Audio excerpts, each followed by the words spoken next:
अऊज़ु बिल्लाहि मिनश्शैतानिर्रजीम बिस्मिल्लाहिर्रहमानिर्रहीम।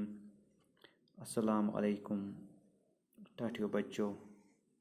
सोन class 7th subject social and political life civics. तुज किताब हुंद पेज नंबर 105 और अजुक सोन टॉपिक तवा मत्स्य संघ। Tawa Matsya Sangh. When dams are built or forest areas declared sanctuaries for animals, thousands of people are displaced. Whole villages are uprooted and people are forced to go and build new homes, start new lives elsewhere. Most of these people are poor. In urban areas too, bastis in which people live are often uprooted. Some of them are relocated to the areas outside the city.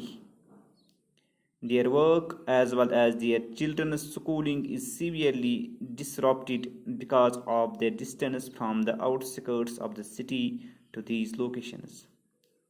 This displacement of people and communities is a problem that has become quite widespread in our country. People usually come together to fight against this. There are several organizations across the country fighting for the rights of the displaced. In this chapter, we will read about the Tawa Matsya Sangh, a federation of Fisher Workers Corporation, a federation of fisher workers cooperatives, an organization fighting for the rights of the displaced forest dwellers of the Satpura forest in Madhya Pradesh. बच्चों, अजुक सोन topic तवा मत्स्य संघ। इहज कहानी पर दपान when dams are built, ये से dam बनावा और forest area declared sanctuaries for animals या यम जंगली इलाक जंगली जमीन जंगलस मज कह एरिया दपान सह डिक्लेयर कर यह गो सेंचुरी यानी एनिमलन खतर रोजन खतर यानी अत रोजन एनिमल यानी शेल्टर मिल फ्रॉम डेंजर और hardships animal. Thousands of people are displaced. सास बद लूक पे डिस्प्लेस कर यानी बेघर सास बद लूक ग. Whole villages are uprooted and people are forced to go and build new homes.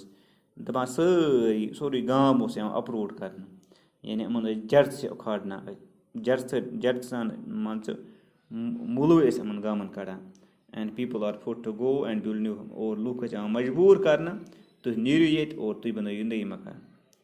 Start new lives elsewhere. तुह गुजरियो नव जिंदगी बे कुन जाए. Most of these people are poor. Amo मज अक्सर लोग तम गरीब.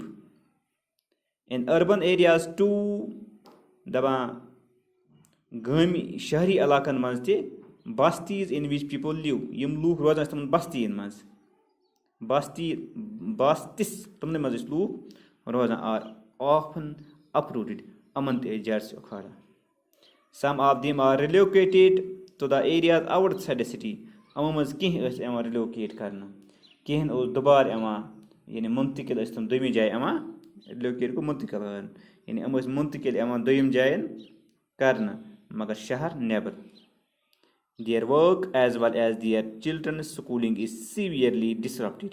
तिहज कम पन स्टार्ट कि कार अहज कम ते या अहद बच्चे स्कूल गसान यह बड़ शिद्दत सान डिस्टर्ब गसान मुंतशिर गसान यह सोरी बचन हज जिंदगी ते अमन पन ते.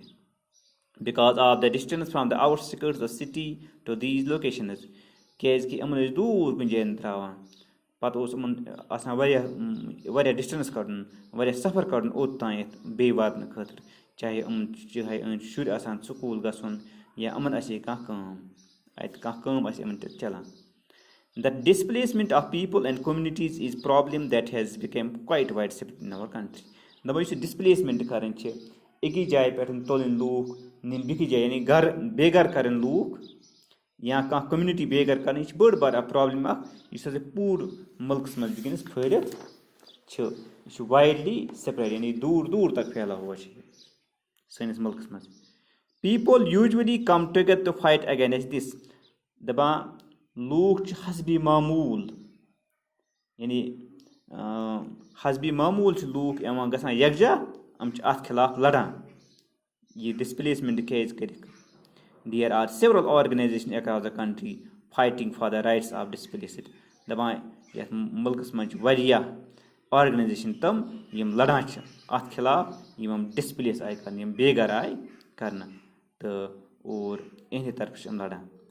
In this chapter we will read about the Tawa Matsya Sangh. Yes chapter में पढ़ो इस इहंदिस बारस में Tawa Matsya Sangh इहंदिस बारस में पढ़ो इस इचा की Tawa Matsya Sangh क्या है या Federation of Fisher Workers Cooperatives, an organization fighting for the rights of the displaced forest dwellers. यह organization युस लड़ान छ कहन हकन खतर यम से बेघर आय करना यम रोजान अमन इलाकन मज फॉरेस्ट इलाकन मज रोजान और अम आय बेघर कर ऑफ द सप्तूरा फॉरेस्ट कत अत नाव सप्तूरा फॉरेस्ट जंगल अति आय अम कर डिस्प्लेस इन मध्य प्रदेश मज.